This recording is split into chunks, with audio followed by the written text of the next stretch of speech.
Hello and welcome to episode 387 of the video show. Today I'm joined by an old friend of mine, somebody who I first met, I think, around 2012, and she was running a business. We met at a networking event, or I think she introduced me to networking.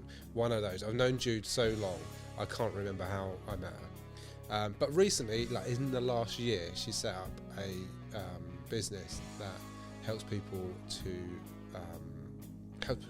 with their mental health.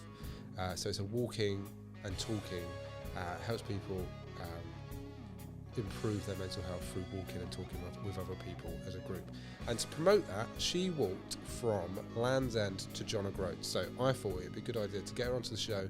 It's not really a video show, really. This is an episode of the video show, but it's not really about video. It's more about Jude's story of walking from Land's End to John O'Groats and how she set up the business. A bit different to normal, but still a very interesting conversation. I hope you enjoy it. Tell me what you've been up to recently. Like, you started Walk and Talk for Mental Health. Tell me what that is. So, we started Walk and Talk in December 2020 during the pandemic. And so initially it was, I'd come out of a relationship and was doing a lot of walking to heal a broken heart and didn't want to be around for Christmas and all the festivities. So I thought, I'm just going to go on a really long walk, and a bit like Forrest Gump. And and so I went, I'm going to walk Land's End to John O'Groats. And a few of my friends persuaded me that maybe it was better if I planned it a bit better. What, so you were just going to go? But Really? Wow. Yeah. And then, because of the restrictions with COVID and that, it wasn't feasible at that time anyway. And that's sort of where, because I was still doing lots of walking, and then people came and joined me when we were allowed to sort of walk outside with others. And I realised that, there were other people sort of had their own crises. And so, I was talking to them, they were talking to me, we were sort of helping each other. And then it was actually a real light bulb moment. I'd gone for a walk one really wet, stormy night, and went, aha, Walk and Talk for Mental Health. So in between then and the June the following year, we set up the rest of Walk and Talk for Mental Health. And so now have 6 walks going, 6 local walks. So we have 4 in Andover, 1 in Basingstoke and 1 in Romsey. And we do events. Each walk has a trained mental health first aider. So if people do want to talk about issues, they can. I think the main sort of message behind it is to normalise conversations about mental health. Yeah. So whether it's good, bad or indifferent, we just want people talking about mental health. I think like any form of exercise, like it's helped me with my mental health. Like there's been times when I've been like really anxious or really like down about something, or like I'm really sort of like struggling. And for me, it's running that's helped me. And I get to like I've been running for like 8 years now, like pretty much like a few times a week. And I get to the point where if I don't do it for a few days or like a certain amount of time, I'm like, I need to go. Like when you rang me earlier, I was running. And I'd got to the point because I hadn't been for over a week, and I was just like, I need to go. Because it's going to sort of help me sort of figure things out in my head and like just sort myself out. And I think people that don't do it, or don't do, like, they don't sort of rely on exercise as like an outlet for that, don't really understand it. Um, so it's interesting. And like the talking, the walking and talking aspect to it is um, yeah, because you're just sort of, as you said, normalizing talk about mental health. How do people like come along to the groups? Like, what's the best way of booking it? Do they book in? Is there a fee or anything involved? No fee, absolutely no fee. We said right from the start that we wanted it to be accessible to anyone, and that meant that actually to do that we needed to waiver anything, financial gain for the walks, and people come along from all sorts of avenues. They see it on the website. We put posters up. We're involved in a healthier community project with the NHS. We get social prescribers pointing people our way. So yeah, it's a variety of ways that people can find out about it. And also we do a few events, so sometimes people hear about it through those. What do those events look like? So mainly walking, but then usually food at the end of it. So we sort of have done a few in Abbotsford where we go for a walk, then go back to the pub for something to eat. When I came back from Land's End to John O'Groats, we did a walk soup, and then I did a talk about my journey. Nice. So yeah, this year we're doing part of the test way in September. So we're looking to get people involved in that for a bit of fundraising. How long is the test way? Like, how long is that walk? So the whole of the test way, I think, is 53 Yeah, wow. miles. Done it in a couple of stages, but this one we're actually getting involved with the Romsey Rotary Club to do it, and we're doing 36 miles. Oh, that's, yeah, huge. Nice. Oh well, that'll be the whole thing. People can come Do along and little do bits. bits of it. They don't have to do that whole bit. So Yeah. will they have to meet you at certain times? Like, you'll be like, oh, at 10 o'clock we'll be here, at 3 o'clock we'll be there, or can they just walk it, whatever? Well, the Rotary Club have got it well Oh, it's planned, sorted. and they're actually they've got buses that will take people to the various points. So Nice. yeah, the idea is that, you know, sort of the people doing the whole journey will start off really early, Nice. and then other people will join at different bits during the day. And then, like, the normal groups, like, how long are those walks? So our local walks are from about half an hour is the shortest to probably about just over an hour, Yeah. an hour and a half. And mainly because, you know, we're looking to set more sort of challenge walks as we build walk and talk. But the main premise was just literally anybody that maybe hadn't walked for a while, on medication or walking difficulties, they can join in, Mm. and not feel that, you know, it's too onerous a task. Yeah. So yeah, we get such a mixture of people coming along. It's great. Yeah, nice. That's good. That yeah, there's people that might necessarily sort of like not include themselves in it, but like, oh, there's still an opportunity that they can go. That's good. And then, so let's talk about your massive walk from Land's End to John O'Groats. So when you actually decided to do it, like, what was the planning stage like, and what did that look like? Well, like I say, so initially it it was a personal reason I was going to do it, but then it changed to being like raising awareness for mental health and promoting walk and talk for mental health. And we sort of had to wait. We'd started thinking about it, and then we were going to do it. So 2021, but then of course the restrictions, we had to wait. Again, yeah. So it was actually June 22 that I eventually did it.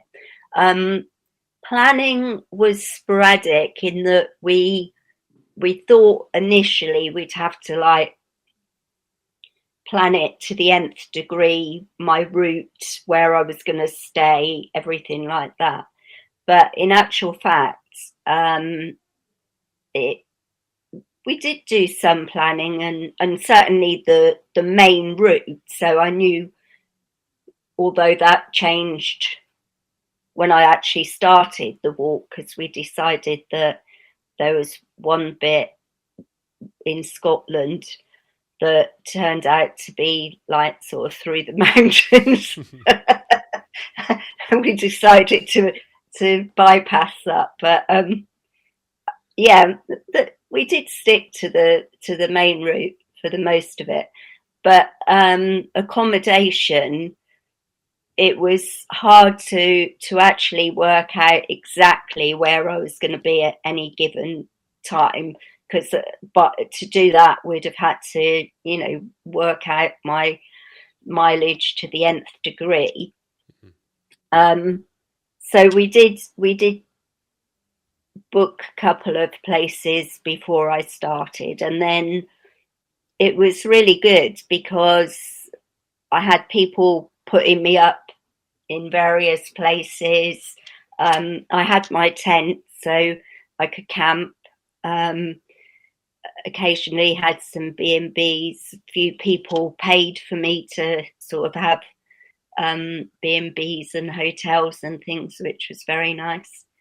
I actually slept in a 4-poster bed in one hotel, courtesy of somebody who sponsored it. So yeah, that was luxury. That was good. Yeah. After a day like walking, just yeah.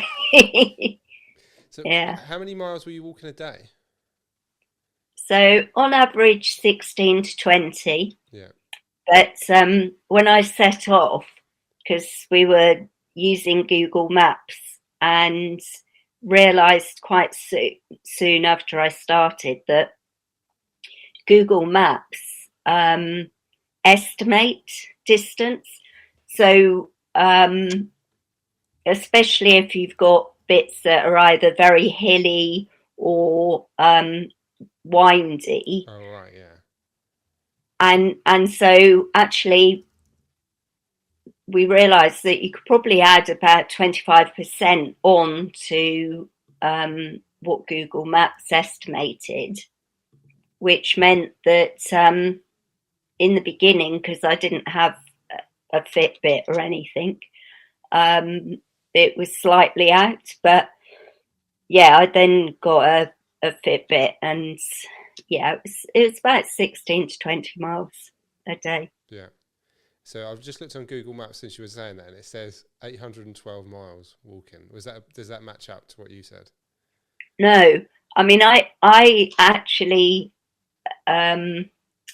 even without sort of the bit at the beginning in Cornwall, which I know was up and down, we recorded over 1,300. Yeah, right. So it's 500 miles off. Yeah, I mean, to be fair, I probably didn't go the most direct route anyway, because I wanted to go to Edinburgh because Al Murray was playing at the Fringe, and because he's our ambassador. I was going to ask about this. Yeah. How is he involved, and like, how is he an ambassador? Like, how did that happen? Well, so when we first trying to think when it was. Certainly before I went on the walk, anyway. Because I know the guy who does his tour managing, and is also a friend of his.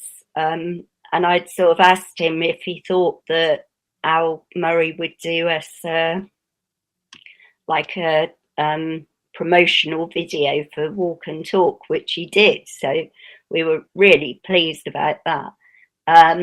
And then when I knew he was going to be in Edinburgh and I had a chance to go that way, I arranged with his tour manager to go and see him. So yeah, I got to see him before he went on stage. He gave us a shout out in the actual performance. Oh, wow. And yeah, I asked him if he would be happy to be our ambassador.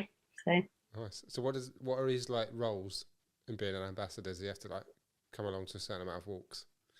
no, well, actually, that's the next part. I've actually got to work out now what that actually entails. Yeah. Because although, yeah, you said yes, I haven't quite worked out what that looks like.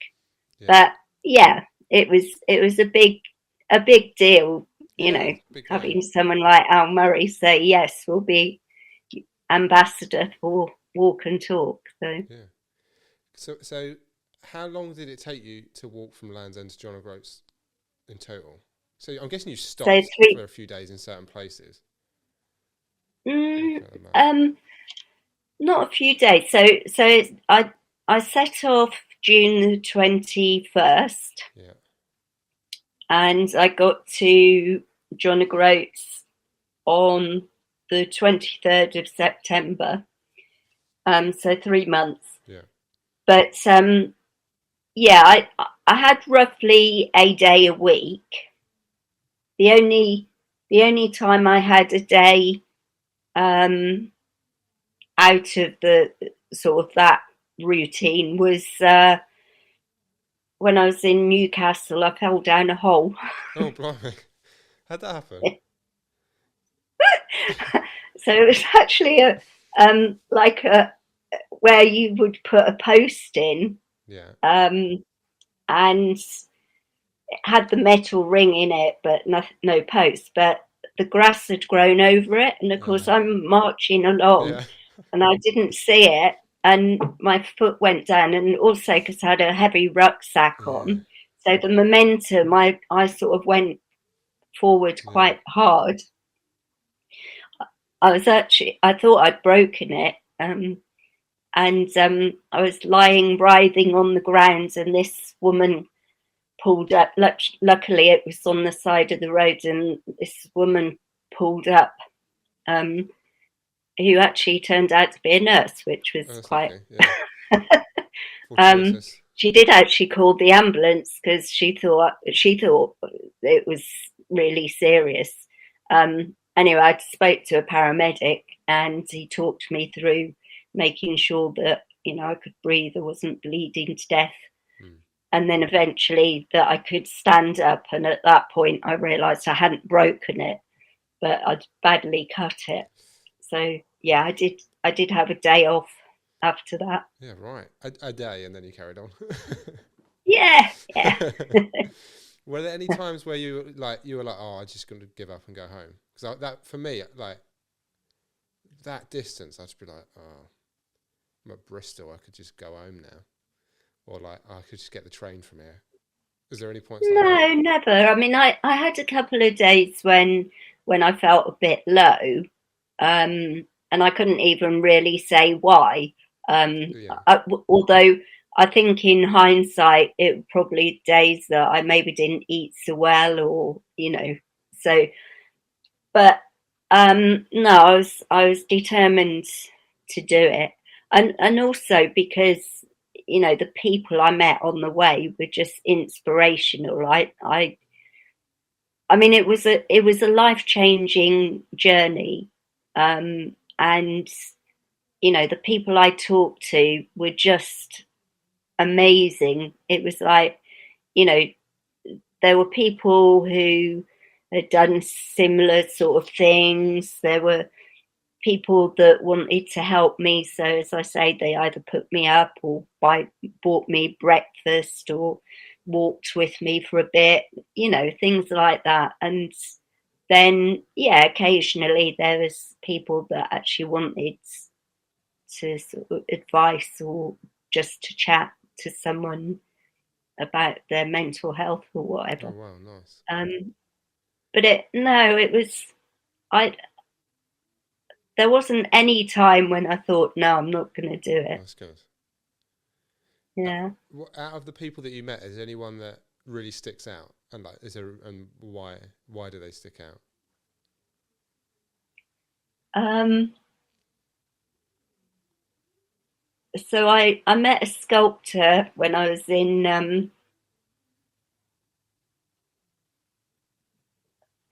Devon somewhere, and or near Devon, and he was really keen to keep in touch and see how I was doing on the walk. And then when I got back, he actually wanted to come and see me to catch up and see how I got on. So yeah, we're actually friends now. That's good. So that was really nice. Um, there were other people. I mean, actually, there was another guy who he he'd done a lot of cycling, and he cycled was cycling one way when I was walking and stopped to chat, and then coming back he was cycling, or I was still walking, he was cycling on the other way. And so actually he came out a few days in a row just to see where I'd got to, and stop for a chat, which was quite nice as well. Yeah, nice. Um, there was some people in a camper van that in the middle of nowhere, just as I was thinking, oh, I could really kill for a coffee. And yeah, I literally came upon these people in a camper van, and they went, "Do you want a coffee?" I was like, "Oh, funny you should say that." It's amazing. um, oh, just so many people. Oh, there was a youngish guy who one really wet, pouring with rain day, he stopped to see if I wanted a lift, and of course I couldn't have a lift. Um, but he then stopped a little bit further up because he said, "Oh, if you haven't got anywhere to stay, my dad lives in the next town." So I ended up staying at his dad's that night, and then his sister lived up in Pitlochry, up in Scotland. Mm. So I ended up staying there as well. So they were a really lovely family. Yeah, it's That's just nice, isn't it? loads of Little things like people. that. That Yeah, someone just pulled over to see if you're all right, and then you end up staying yeah, with his dad and his sister. That's lovely, isn't yeah. it? I know. Yeah. Is there anything like that surprised you from like before you set off, like some stuff you like you didn't expect to happen? I'm guessing like when people put you up in places as well, that's what would surprise me. But is there anything else? Um, I think Scotland surprised me. I mean, I've been up to Scotland once before, and it was beautiful, and I loved it. But actually walking up the east coast of Scotland, I was just blown away. I absolutely loved it. I'd definitely go back up there, and also because I found out that well, I knew. So my grandmother on my dad's side is Scottish, and she comes from the Gun clan, which, but I didn't realise where in Scotland that was. So I actually walked through Caithness, which is where the Gun clan are, Yeah, and absolutely. so it was a real sort of like heritage sort of feel, my heritage. They even have a gun clan museum up there. Um, and so I talked to quite a few people about, because you've got other people like Sinclair's and other names up there. But so that was a real sort of